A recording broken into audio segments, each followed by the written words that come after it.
Shalom Jemaat GBI Grand Wisata Rayon 8. Selamat hari Minggu, selamat beribadah di rumah. Nah, karena ibadah di rumah, maka firman Tuhannya juga disampaikan dari rumah. Ini saya berada di ruang tamu di rumah saya di Bintaro. Dan Bapak Ibu semuanya beribadah di rumah masing-masing, baik di Grand Wisata di mana biasanya ibadah secara offline ya, ibadah normal itu diadakan di gereja, tapi mungkin saja saat ini Bapak Ibu sedang berada di tempat lain ya, bukan dalam komplek ini karena memang jemaat juga sering juga datang dari berbagai komplek di sekitarnya, tapi dimanapun Bapak Ibu berada, bahkan mungkin tidak mendengar secara live dalam ibadah ini, tapi rekamannya, maka selamat berjumpa di dalam ibadah di rumah. Dan tema kita kali ini adalah mengenai dimensi yang baru. Dan bagi saya yang memang fokus pada keluarga, maka dimensi yang baru di dalam keluarga. Bagaimana kita bisa menyiapkan keluarga menghadapi perubahan yang terlalu cepat. Sebelum adanya era COVID atau pandemi ini, kita sudah mengenal yang namanya revolusi, perubahan yang cepat. Tapi di era milenial digital akhir-akhir ini, revolusi sudah kalah cepat lagi. Ada yang lebih cepat lagi, maka yang munculnya adalah shifting. Perubahan yang amat sangat cepat karena keadaan. Tiba-tiba shifting ini dipercepat lagi oleh pandemi, sehingga misalnya tadinya ya online rame tapi toko masih hidup. Sekarang nggak bisa hidup lagi kalau nggak bisa menjual lewat gadget, lewat online, walaupun tidak perlu punya platform, tapi secara sederhana lewat WA maka masih bisa survive. Tapi artinya ada perubahan yang luar biasa. Nah, kalau bicara pandemi, COVID, PSBB, tentu akan segera berakhir. Tapi yang menjadi pertanyaan, setelah COVID ini berakhir, adakah dimensi baru? Ya, itu pasti. Ya, kalau dalam bisnis sudah pasti. Apakah ada mulai muncul istilah sekarang namanya new normal. Normalnya nanti itu sampai 2 bulan lalu itu berbeda. Dan apakah sekarang mulai muncul istilah new normal di dalam bisnis. Nah, saya tidak membahas bisnis, tapi saya mau bahas mengenai keluarga. Dan saya akan sampaikan ada sistematika yang saya mau sampaikan dengan PowerPoint supaya Bapak Ibu bisa melihat sistematikanya dengan lebih mudah. Kalau bicara new normal gitu ya, setelah pandemi berakhir, saya ada khawatir, ini belum soal keluarga ya, soal gereja. Mudah-mudahan kekhawatiran saya ini tidak terjadi, bahwa sudah terbiasa orang itu kebaktian itu di rumah online. Maka beberapa gereja bertanya sama saya, Pak, nanti kalau sudah normal lagi, kami tetap streaming nggak? Harus, menurut saya. Harus. Kalau enggak, nanti buat mereka-mereka yang sudah terbiasa streaming, ya. Tapi kalau kami adakan streaming, nanti nggak ke gereja. Masalahnya kalau Anda nggak streaming dan orang nggak ke gereja, dia malah pindah ke streaming yang lain. Jadi ini perlu kita pikirkan juga bahwa akan ada new normal di dalam beribadah, di mana orang terbiasa, karena memang namanya kebiasaan itu membangun karakter. Kebiasaan itu awalnya nggak enak, lama-lama nyaman, maka harus hati-hati. Demikian juga di dalam ekonomi, adakan perubahan-perubahan yang sangat radikal, sehingga bisa saja suami kehilangan pekerjaan. Nah, disitulah nanti masuk areal saya, di mana yang namanya dimensi yang baru di dalam keluarga, dampak dari ekonomi, ekonominya dampak dari COVID. Udah muter seluruh kehidupan, terkena dampaknya. Ada seorang penulis buku namanya Charles Duhigg yang mengatakan bahwa dalam segala hal yang namanya kebiasaan, itu lama-lama akan menjadi enak, menjadi karakter, menjadi biasa, lalu bahkan kebiasaan-kebiasaan yang terakhir itulah yang menjadi hal yang akan dilakukan selanjutnya. Maka saya tidak akan membahas mengenai bisnis, walaupun saya seorang pengusaha, entrepreneur yang bisa berbicara mengenai tren-tren bisnis ke depan juga, ataupun yang kami lakukan, tapi kita hari ini berbicara mengenai keluarga. Nah, fondasinya mengenai dimensi baru ini saya ambil dari Roma 8 ayat 28-29.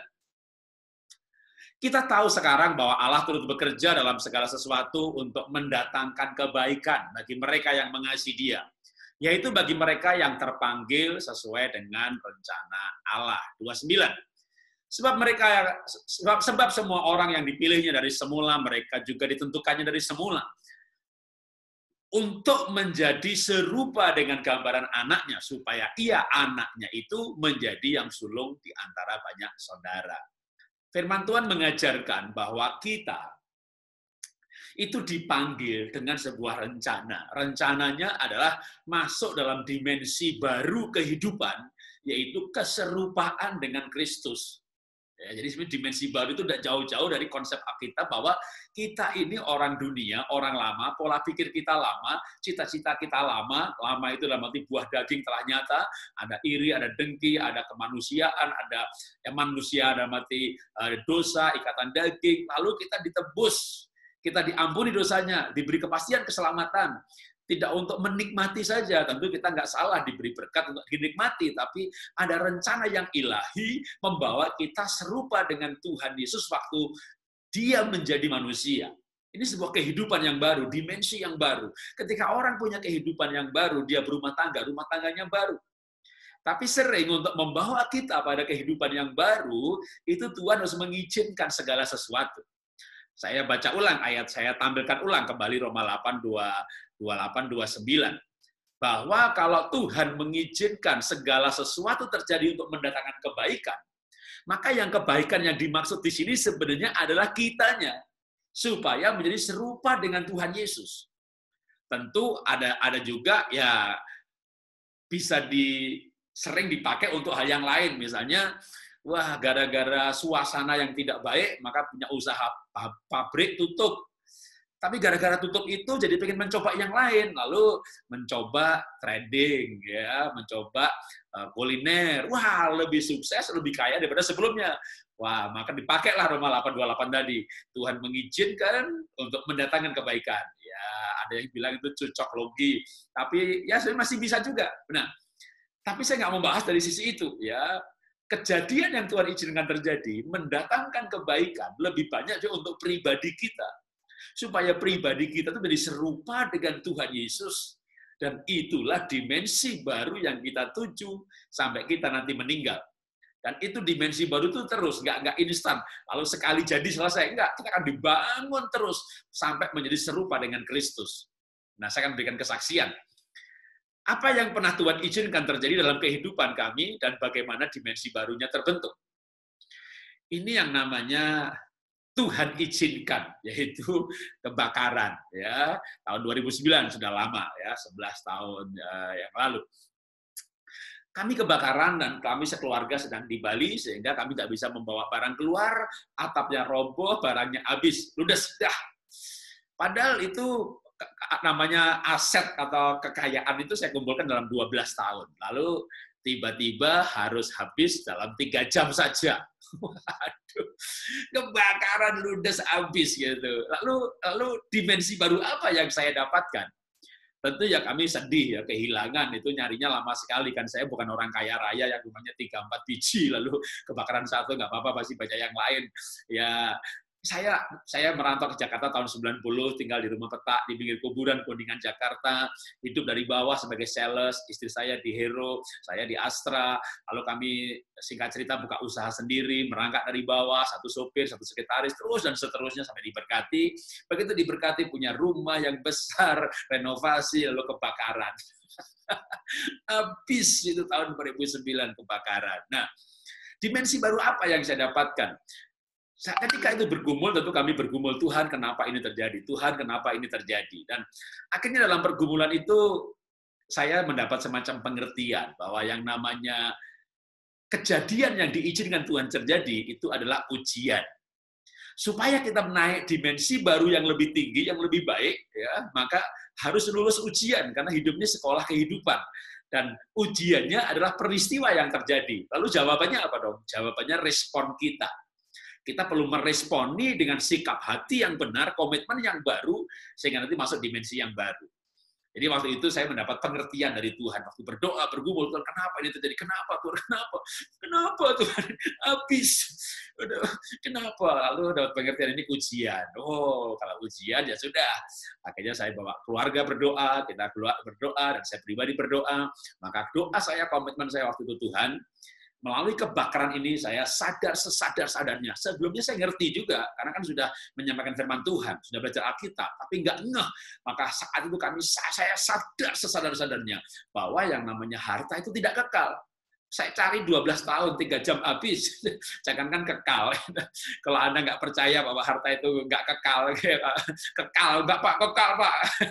Selesai ibadah ini ambil korek api. Oh, buangin, bakar tuh omamu. Mentek habis dalam 3 jam. Nah, jangankan kekal, 3 jam bisa habis.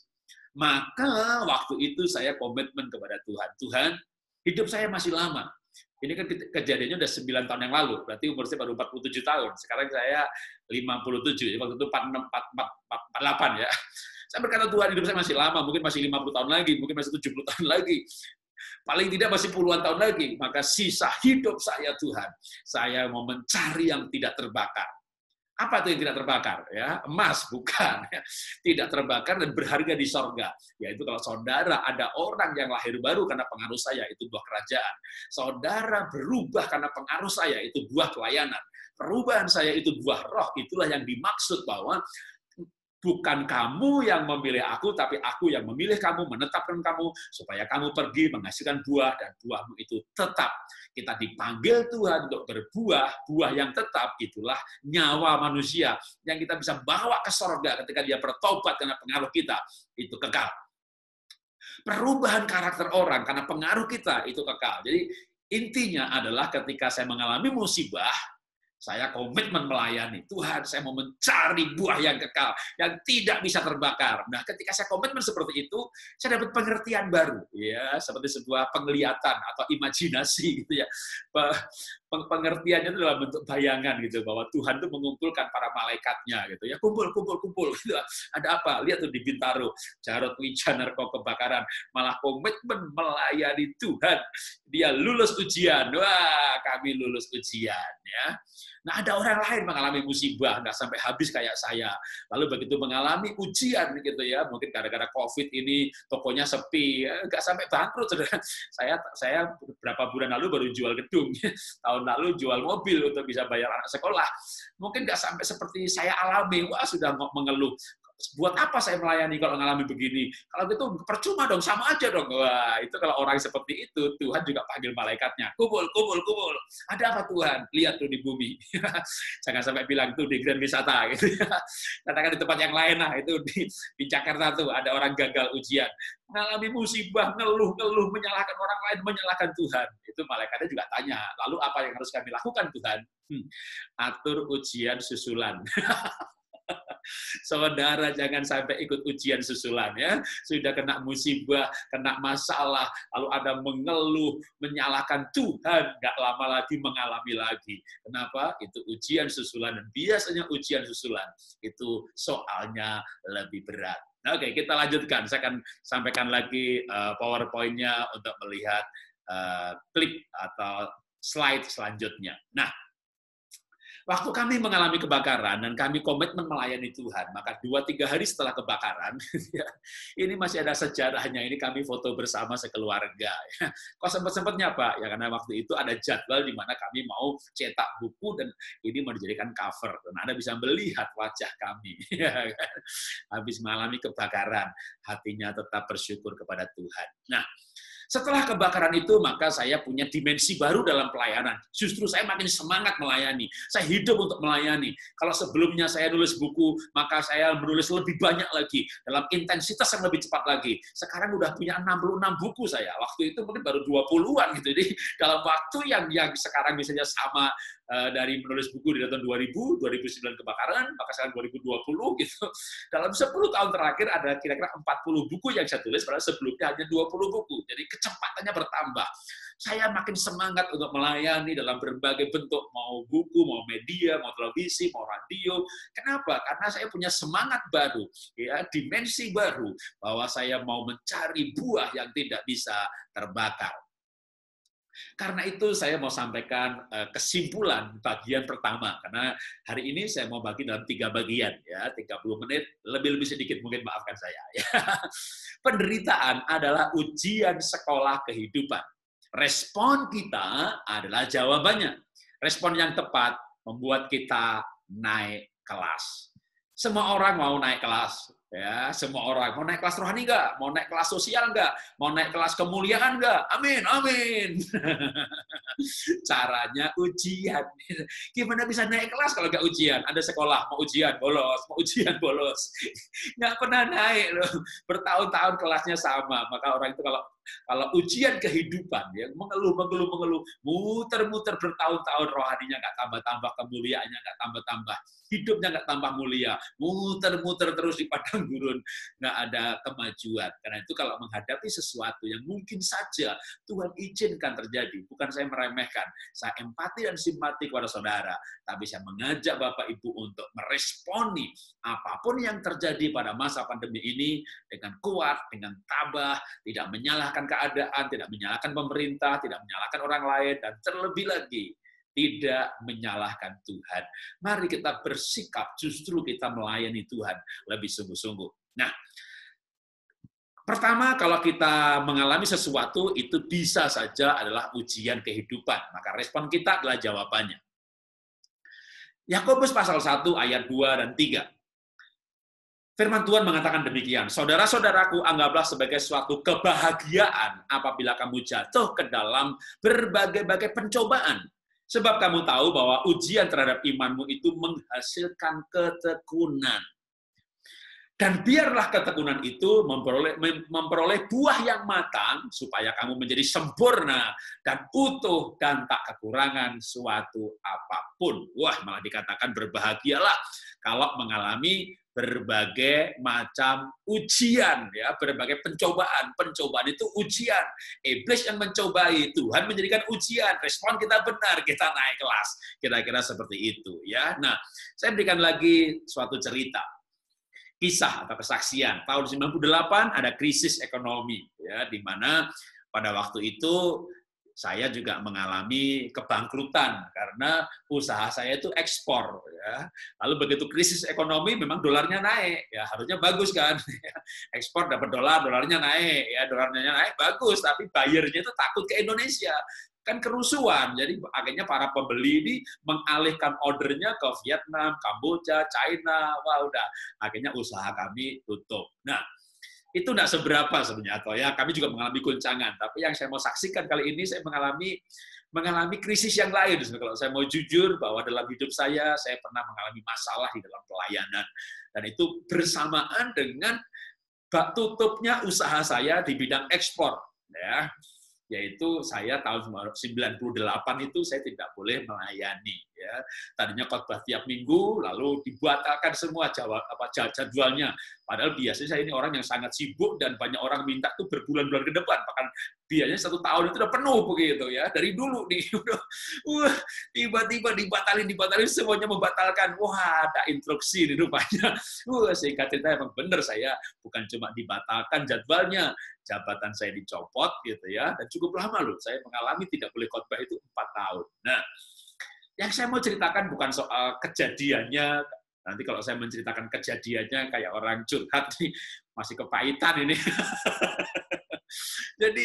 jadi bukan itu yang saya mau ceritakan, tapi dimensi baru apa yang terjadi, yang saya alami melalui peristiwa itu. Jadi kalau kita tuh bicara dimensi baru pasti meninggalkan yang lama gitu loh. Atau kalau enggak lewat ujian tadi, kayak Yakobus berkata, itu ujian gitu ya, supaya itu menghasilkan ketekunan, menghasilkan buah, menghasilkan kemuliaan. Nah, saya mau sampaikan bahwa saya punya dimensi yang baru, hal-hal yang baru yang saya lakukan dalam pelayanan ketika saya mengalami hal itu. Kalau sebelumnya saya melayani di kota-kota besar, ya, di cabang-cabang besar, rayon-rayon besar, jemaatnya ribuan, bahkan saya ketua departemen di pusat, gitu ya, malah pegang beberapa departemen lagi, pemuda, anak, misi dalam negeri, pendidikan, tiba-tiba nggak punya jabatan apa-apa, gitu ya. Jadi Terus memang di jadwalnya dibatalkan gitu ya. Biasanya di cabang-cabang besar. Ya sudah, saudara. Saya mulai pelayanan ke desa-desa, ya melayani gereja kecil, buka TK di pedalaman. Wah itu bertahun-tahun, saudara ya, menjadi dimensi baru di dalam pelayanan saya. Jadi, wah nggak di gereja megah lagi, ada kolektor, ada diajak makan siang, selesai ke pelayanan diajak makan, diamplopin, waduh, datang dijemput di airport, ditaruh di hotel. Tidak, saudara, tidak. Saya pernah masuk dalam dimensi baru yang benar-benar berbeda dengan sebelumnya, justru melayani di pedalaman-pedalaman. Tapi itulah indahnya. Kenapa? Karena ketika itu menjadi kebiasaan. Jadi tadi awalnya nggak terbiasa, tapi lama-lama yang namanya melayani di desa-desa, itu menjadi kebiasaan saya. Dan kebiasaan itu membangun karakter saya. Karakter yang penuh belas kasihan, punya empati, simpati, lalu saya bawa keluarga saya juga ke pedalaman, dan mereka juga bertumbuh anak-anak di dalam belas kasihan, peduli dengan orang lain. Jadi ini akhirnya membawa juga dimensi dalam keluarga kami. Ya, bisa dibayangin kalau misalnya seorang hamba Tuhan, pendeta atau pembicara, ya, khotbahnya gereja besar, nginep di hotel mewah, diajak makan restoran ternama, mungkin bisa menjadi gaya lifestyle-nya bisa kayak seorang artis, walaupun kerjaannya ceramah, gitu ya. Ya, dimensinya baru, mungkin dari sisi yang lain bisa, wah kami diberkati, kami hidup mewah, gitu. Tapi saya mau cerita bahwa kami dibawa Tuhan dalam sebuah dimensi yang membawa kami makin serupa dengan Kristus dalam hal kesederhanaan, dalam hal kerendah hatian, ketika kami diizinkan untuk tidak boleh melayani di gereja-gereja yang dalam grup di mana saya berjemaat. Tapi itu membuat saya yang bisa kemana lagi, ya kan, ke desa. Dan itu bertahun-tahun, saya bilang 4 tahun tadi, ya itu 98 sampai 2002, ketika saya dipulihkan kembali, boleh melayani lagi, dan saya terima kasih untuk kesempatan melayani. Tapi yang menarik bagi saya adalah peristiwa itu membawa kami sekeluarga, bukan cuma saya, dalam sebuah dimensi yang baru di dalam pelayanan, sebuah warna yang baru, yang Tuhan taruh begitu dalam, mengenai menjangkau jiwa-jiwa, mengenai menolong orang susah. Sampai hari ini saya masih berkala pergi ke pedalaman. Sampai sekarang saya tiap bulan masih membantu operasional sekolah di pedalaman. Padahal kami baru bangkrut perusahaan.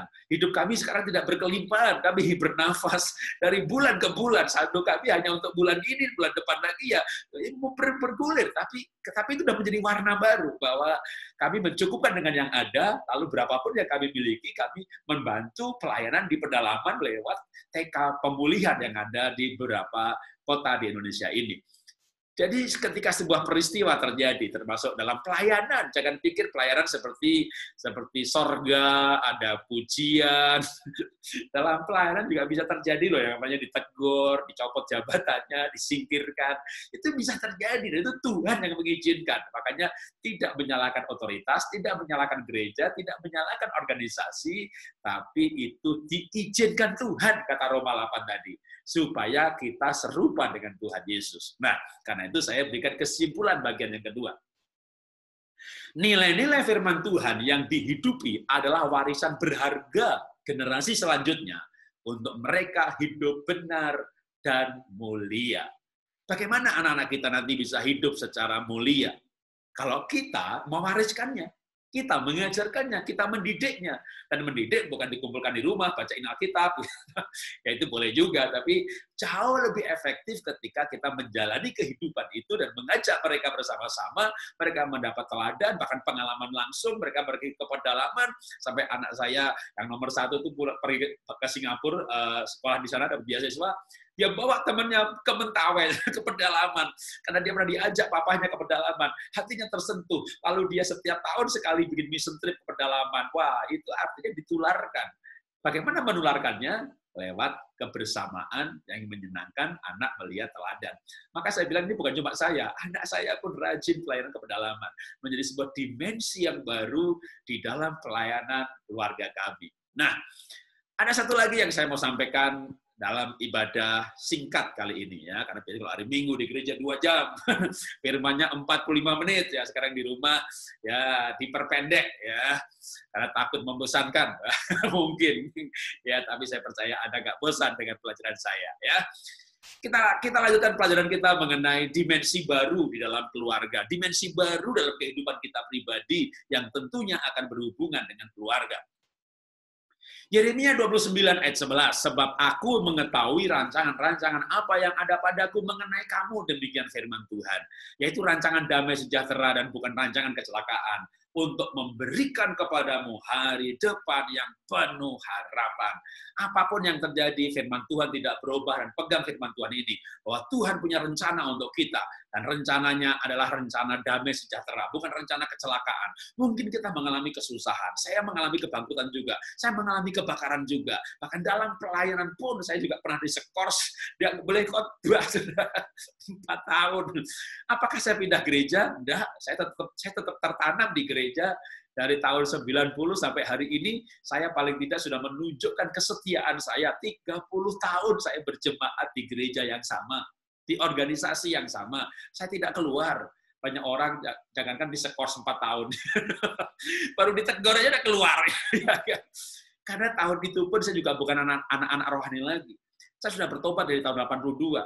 Dan saya sudah melayani berbagai macam pelayanan, mulai dari persekutuan di kampus, di gereja, pemuritan, ikut PMK, perkantas, dan segala macam. Jadi ketika tahun 90 saya mengambil keputusan untuk tertanam di gereja lokal, itu sudah sebuah keputusan. Dan ketika saya mengalami beberapa hal, saya mau tunjukkan, saya setia, saya tertanam di gereja lokal. Karena ketika saya tertanam, justru membuat saya masuk dalam dimensi yang baru, bukan dalam arti posisi yang baru. Saya sampai sekarang nggak punya posisi lagi, saya nggak punya jabatan apa-apa di gereja. Tapi dalam roh saya ada hal yang baru. Dalam kehidupan saya, dalam pola hidup saya, dalam pola keluarga saya, kami mengalami banyak hal yang baru. Saya tidak punya jabatan, maka mungkin saudara tidak pernah berjumpa saya, datang doa pengerja, gitu kan? Kan saya nggak punya badge, nggak punya kartu. Kan memang udah bukan pengerja lagi, jemaat biasa. Dan saya sebagai jemaat yang setia.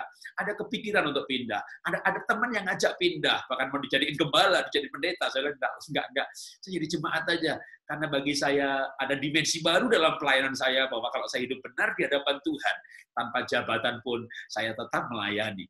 Kalau saya hidup benar di hadapan Tuhan, tanpa gelar kependetaan pun, saya mempengaruhi orang lain. Bukankah saya sudah komitmen ketika kebakaran itu, Tuhan, aku mau mempengaruhi orang lain. Jadi hidup saya adalah firman Tuhan yang saya hidupi, yang saya mau bagikan kepada orang lain. Nah, dari Yeremia 29 tadi ada pengertian yang sangat jelas bahwa Tuhan punya rencana untuk hidup kita. Rencananya bukan rencana kecelakaan, tapi bagaimana kalau kita mengalami kecelakaan? Nah, saya berikan lagi cerita terakhir, kesaksian terakhir, kesaksian yang sebenarnya memalukan, gitu ya. Suatu ketika istri saya pulang dari bengkel mobil, jalan kaki, ditowel orang, dan terkena hipnotis. Nah, ini kan kesaksian yang memalukan. Istri pendeta kena hipnotis, berarti punya dosa. Nah, silakan kalau mau dibahas, atau silakan kalau mau menghakimi kami, tapi saya mau menceritakan dari sisi saya. Ya. Ketika istri saya terkena hipno itu ditowel orang, muter-muter 1 hari, dari satu bank ke bank yang lain, harusnya udah nggak boleh mencairkan lagi, tapi dengan verifikasi tertentu masih bisa. Singkat cerita, 4 cabang, setengah hari, 400 juta, sampai saldonya habis, dan istri saya ditinggal di sebuah toko buah. Nah, maka itu pergumulan yang berat sekali. Kami tidak tahu kenapa orang benar bisa mengalami musibah. Kenapa kami melayani Tuhan dan sebagai hamba Tuhan masih kena hipno. Ada pro dan kontra. Saya juga konseling dengan beberapa orang. Ya pasti kamu punya celah, gitu ya. Bahkan katanya lagi jengkel pun celah, ya. Cinta uang celah, marah celah. Wah ya kalau gitu celahnya. Tapi nggak mungkin sampai ke roh, tapi masih bisa sampai ke jiwa. Makanya begitu istri saya ketemu saya aja pengaruhnya langsung hilang. Sayangnya saya pulang kantor sore, sehingga istri saya setengah hari itu linglung. Setelah ditaruh di toko buah pun, dia seperti kayak nggak sadar apa yang baru dialami kayak mimpi. Ya. Nah, jadi kami juga bergumul Tuhan, kenapa hal itu terjadi? Nah, Tuhan berikan 1 poin sisi yang membuat kami punya dimensi yang baru di dalam pernikahan. Sebenarnya akibat dari kasus ini ada beberapa hal yang lain, tapi karena waktu saya tidak akan menyaksikan kali ini, gitu ya. Saya akan berikan kesaksian dari 1 poin akibat kejadian ini. Nah, apa yang kami alami? Ketika musibah ini terjadi, kami berdoa macam-macam, ya, berdoa supaya dalam nama Yesus orang yang menipu itu gelisah-gelisah, duitnya balik gitu ya, nggak balik-balik juga. Sampai akhirnya kami pasrah. Tapi yang pasti begini, ya, apa yang kami alami? Ketika hal itu terjadi, ya, saya pulang ke rumah dan istri saya menangis luar biasa. Tadinya dia nggak menangis, malah kayak orang linglung, bingung. Begitu ketemu kan pengaruhnya hilang. Begitu pengaruhnya hilang, dia menangis gitu. Lalu mau cerita. Ketika mau cerita tuh nangisnya luar biasa ya, trauma kehilangan itu saldo sampai habis tuh 400 juta, Anda bisa bayangin ya kan. Jadi ketika dia mau bercerita, menangis, akhirnya saya peluk aja dia. Saya peluk, saya bilang nggak usah bicara dulu, nggak usah cerita dulu. Ya, saya peluk sampai menangisnya habis, lalu saya ajak berdoa. Malamnya dia mau cerita lagi, nangis lagi, saya peluk lagi, dia hanya cerita sedikit, udah itu dulu aja, udah saya peluk, lalu saya ajak doa. Besok paginya begitu lagi. Jadi inti ceritanya sebenarnya sih peluk doa. Nah, singkat cerita, istri saya pergi ke Surabaya, itu orang tuanya di sana waktu itu ya. Nah, waktu itu papa mertua itu mau operasi dengkul ya, akhirnya kan butuh anak-anak kumpul ya, istri saya anaknya, jadi itu mertua saya yang sakit. Dan waktu itu istri saya mulai cerita, ini cerita kena hipno ini disimpan, nggak pernah diceritakan ke siapa-siapa, kan malu kalau mau cerita. Kan ada orang aja di kantor saya tuh cerita, itu kena lo hipno di Pondok Indah, 20 juta, 20, wih, dosanya pasti banyak tuh. Saya mau cerita kena 400 nggak jadi, karena sesama di antara mereka cerita, lalu langsung dibilangin, pasti dosanya banyak, terus 20 juta dosanya banyak, 400, nggak jadi cerita, malu saya cerita. Kalau saya cerita begini juga mungkin ada yang menghakimi saya gitu ya. Jadi ini memang ini namanya musibah, namanya peristiwa aib ya. Bahkan Anda bisa bayangin, saya ngalami seperti itu gitu. Tapi ya tadi Tuhan itu mengizinkan, ya itu bisa terjadi, bisa memang benar bisa ada celah, ya ada celah memang gitu ya. Tapi ini terjadi ini akan menghancurkan atau bisa dibalik. Kita berkata rancangan Tuhan selalu baik, bahkan ketika kejadian jelek pun bisa menjadi baik. Makanya waktu Yusuf dijual sebagai budak dan kakak-kakaknya akhirnya datang kepadanya menyembah dia. Setelah orang tuanya mati, karena mereka mulai takut, ya Yakubnya udah nggak ada. Mereka datang kepada Yusuf minta ampun. Lalu Yusuf berkata begini, kamu mereka-reka yang jahat, tapi Tuhan mereka-reka yang baik. Jadi orang lain bisa mereka-reka yang jahat terhadap kita, nipu kita segala macam. Tapi melalui semua peristiwa itu, Tuhan mereka menjadi kebaikan. Nah dalam cerita saya, kebaikan apa yang Tuhan rekakan, yang akhirnya terjadi dimensi yang baru. Kalau istilah hari ini tepat banget. Saya senang sekali dengan istilah tema dimensi yang baru. Jadi ketika istri saya ke Surabaya, bercerita kepada orang tuanya, kakaknya, kalau dia kena hipno, dan mereka bertanya, waktu itu terjadi jarotnya bagaimana? Ya dia peluk saya, dia doakan saya, gitu. Dia peluk lagi, doakan lagi. Akhirnya mereka tuh berkata, kamu punya suami baik banget. Ya, diakui sebagai suami yang baik. Nah, itu bukan cuma diakui sih, istri saya sendiri sadar banget gitu, karena dia juga dengar cerita ada istri yang lain menghilangkan 20 juta digebukin suaminya, yang lain ngerusakin HP-nya 5 juta digoblok-goblokin dimaki-maki suaminya, ini 400 dipeluk doa. Jujur saudara ya, sebelumnya pun kami sudah bahagia, tapi sejak peristiwa itu istri saya makin sayang sama saya. Dia benar-benar makin sayang sama saya. Artinya apa? Pernikahan kami melalui peristiwa kehilangan 400 juta, melalui kerugian. Biasanya kan suami istri kalau pasangannya menghilangkan gitu, wah berantem, bisa-bisa gebuk-gebukan, digebukin. Dimensi baru yang lain, yang jelek gitu ya. Ini karena respon kita benar, saya kan berpikir bahwa dia bukan pelaku, dia korban. Kenapa harus marah? Kalau dia nipu orang lain, saya marah. Dia maling, saya marah. Kan dia korban. Jadi saya berpikir begitu. Itulah pikiran Kristus. Itulah empati simpati. Yang sebelumnya Tuhan sudah bentuk ketika saya melayani pedalaman, melayani orang susah. Itu membawa dimensi baru dalam hati saya. Dan ketika istri pun dia mengalami masalah, mengalami musibah, kehilangan. Bukan saya marah, kan saya kasihan. Dia korban. Nah, itu membuat istri saya makin sayang sama saya. Dan ketika dia makin sayang sama saya itu sampai tercenung, benar tercenung. Tuhan, cinta memang mahal. Mahal 400 juta.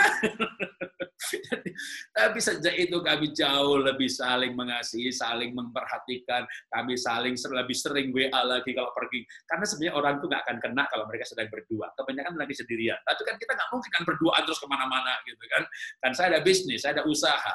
Maka kisah itu membuat kami ketika kami saling komitmen, justru saling mencintai, maka kami membuat kesimpulan seperti ini, saudara ya. Dua orang saling mencintai dan saling mendukung, sanggup menghadapi apapun di dunia ini dan memandang masa depan dengan penuh keyakinan. Coba saudara, apa yang tidak sanggup dihadapi oleh dua orang yang saling mencintai? Cielah. Saudara, orang pacaran, saudara, masih miskin, mereka melihat masa depan dengan penuh harapan, loh, saudara, yakin akan soal masa depan. Bahkan mungkin orang tuanya yang khawatir, kamu pikir sekali lagi loh, pacar kamu tuh miskin. Orang tuanya khawatir, yang orang jatuh cinta nggak khawatir. Maka ketika kami menikah, ini kejadian kira-kira 2013-14, jadi sudah 5-6 tahun lalu. Kami berarti menikah waktu itu sudah 23-24 tahun. Tapi kami melihat masa depan, ketika kami saling mencintai, kami tahu akan ada banyak masalah. Seperti hari ini pun, hari-hari ini banyak masalah. Keadaan ekonomi tidak baik. Bahkan salah satu perusahaan saya terbesar lagi, namanya IVA, tutup. Ya. Tinggal masih ada usaha yang lebih kecil, ya sekedar bertahan hidup. Tapi kami tidak khawatir. Dua orang sehati sepikir, Tuhan menyertai. Dua orang sehati, Tuhan hadir. Kalau dua orang saling mencintai, mereka sanggup menghadapi apapun juga. Tapi masalah kecil dihadapi suami istri sambil saling menyalahkan, itu masalah menjadi terlalu besar, karena masalahnya bukan masalah itu sendiri, tapi pernikahan yang saling menyalahkan. Karena itu mari kita belajar bahwa apapun yang Tuhan izinkan terjadi biar membawa kita semakin dekat dengan Tuhan, semakin dekat dengan pasangan, semakin dekat dengan keluarga. Itulah dimensi baru yang menurut saya 3 area itulah yang kita mesti persiapkan, sehingga apapun yang terjadi, mempersiapkan normal baru setelah COVID ini, namanya new normal. Ya.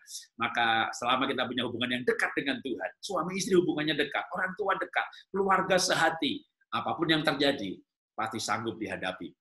Itulah firman Tuhan yang saya sampaikan hari ini, dan saya ingin mengakhirinya dengan mengajak kita berdoa bersama-sama. Bapak, kami mengucap syukur kami boleh belajar firman-Mu hari ini mengenai dimensi yang baru di dalam keluarga, dan kami rindu supaya keluarga kami sanggup menghadapi apapun yang terjadi dengan kekuatan dan kebersamaan dengan Tuhan. Dalam nama Yesus kami berdoa mengucap syukur. Haleluya. Amin. Ya. Tuhan memberkati. Selamat hari Minggu untuk GBI Grand Wisata Rayon 8.